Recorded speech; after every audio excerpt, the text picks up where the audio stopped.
Thank you, Mr. Chairman. Thank you, gentlemen, for your testimony. Dr. Gilmore, in your testimony, you talk about the limitations of the F-35 in close air support. Specifically, you mentioned that the aircraft will need to be under the direct control of a forward air controller using voice communications. There's no ability to use an infrared pointer. There's no ability to have night vision capability. This reminds me of something before the A-10, by the way, not after the A-10. Only have 20 to 30 minutes time on station. The current 2B would only have two weapons, but then even the follow-on is only going to have 180 bullets, even if you're mounting the external gun. And so I'm concerned about the capabilities in the close air support, forward air control, and combat search and rescue mission that the F-35 is going to be serving as it replaces aircraft like the A-10. So how many of these shortfalls that I just mentioned, a few of them, will actually be fixed in the 3F, and how many are just inherent, like the 20 minutes time on station and the lack of really total weapons capability? When you think of close air support aircraft like the A-10, it's the survivability, the lethality, which means weapons load, and the loiter time that really make it capable to keep Americans alive. And I'm concerned on the second and the third I mentioned, loiter time and lethality as far as weapons load. And also, are any tests including survivability? You know, can they take hits like the A-10 can of a SAM and AAA, small arms, and still be able to fly back? Are you testing those types of things in a low threat, so to speak, close air support environment, which is what we've been doing in the last 25 years? With regard to the time on station, the numbers you quoted were for the F-35B. That was 20 to 30 minutes. Now, you can extend that by refueling with tankers, but then, of course, you have to plan for the tankers. The F-35A would have up to about 45 minutes on station. That compares with about 90 minutes on station for the A-10.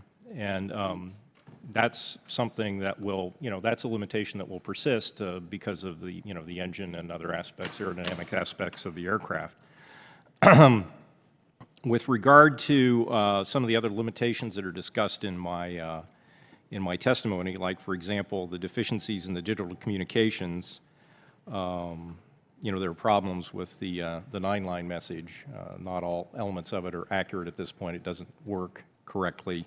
And so it will require some voice communications if you're performing CAS, if you're trying to do that with a Block 2B aircraft. As opposed to the, the digital 9-line that you can use in the A-10, the Harrier, and the F-16. Those problems are, planned to be corrected in Block 3F. Okay. Block 3F will provide additional weapons loads and mixed weapons loads as well as external weapons. So the weapons load will increase in Block 3F. Some of the other problems that probably if you're using a Block 2B aircraft would require greater coordination with a forward air controller will, based on what the program hopes to achieve in Block 3F, be fixed. And in fact, if everything that's realized in Block 3F is realized, I think it would be safe to say that you'll have much better situational awareness in an F-35 than you would in an A-10. Again, if all of these Block 3F capabilities are realized. But the Block 2B capability is going to be limited.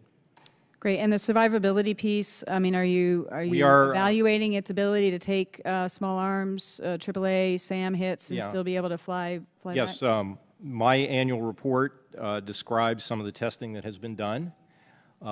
Testing against hits by certain kinds of weapons that that could be employed against the aircraft if it were flying low, as well as if we're engaged in air-to-air combat. The aircraft has some vulnerabilities that you would have to expect a high-performance aircraft to have. And the A-10 is going to be able to, can take hits that an F-35 couldn't take. But I don't think that the plan for having the F-35 conduct CAS is equivalent in all operational aspects to the way the A-10 would conduct CAS, and the plan would probably be for the F-35 to stand off more from many of these threats that the A-10 does not stand off from. So, you know, the survivability of the F-35 against some of these threats isn't going to be as good as the A-10, but I think the operators would say that they wouldn't use the F-35 the same way they would use the A-10 to do close air support. And thank you. My time has expired, but I will share as a former A-10 pilot and squadron commander, there are times, and there will still be times in the future, when you must get down and dirty with the guys on the ground who are often on the run, unable to give you their coordinates, and you have to visually be able to see where are the good guys and the bad guys. And so you cannot stand off in all CAS scenarios, even in the future, and that's a concern I have with the limited capabilities in replacing the A-10, but my time's expired. And I agree with you, Congressman. Thank you. Thank you, Mr. Chairman. Attorney